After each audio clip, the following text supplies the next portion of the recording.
Hi, and welcome to Watts Kids News. I'm Dr. Watts. What I want to do today is to give you a few additional tips in reducing a fever. The first thing that you want to do is either you want to give Motrin or Tylenol in the appropriate dosages. Now, the additional things that you can do are, number one, you can run a lukewarm bath. Put the baby in the bath and sponge bathe the baby. After 3 to 5 minutes, add a little bit of cool water and continue to sponge the baby. You want to repeat this process about 3 or 4 times for probably a total minutes of 30. Number 2, if you have the baby wrapped up in blankets or you have excess clothing on, you might want to take some of that off.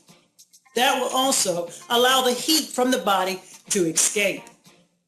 Number 3, if it's an older child, encourage cold fluids, either milk, and which milk is a myth about if the baby runs a fever, you can't give the baby milk. That is not true. You can also give the baby cold water to drink. You can give the baby juices to drink. They'll also help in reducing the fevers. Now, the one thing that you do not want to do, which is an old remedy, and it does work, but it reduces the fevers too fast, and that is by sponge bathing the baby down in alcohol. And what that does is it brings the temperature down too fast. And by bringing the temperature down too fast, you can subject your baby to a febrile seizure. And that's something that you definitely do not want to do.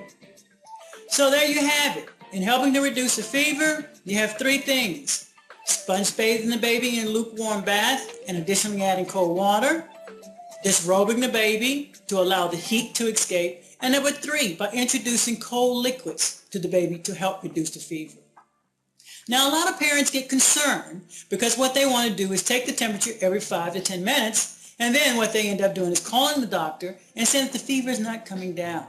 Now, after you give either Motrin or Tylenol, you will not see a change in fever for about 30 minutes to even as long as an hour.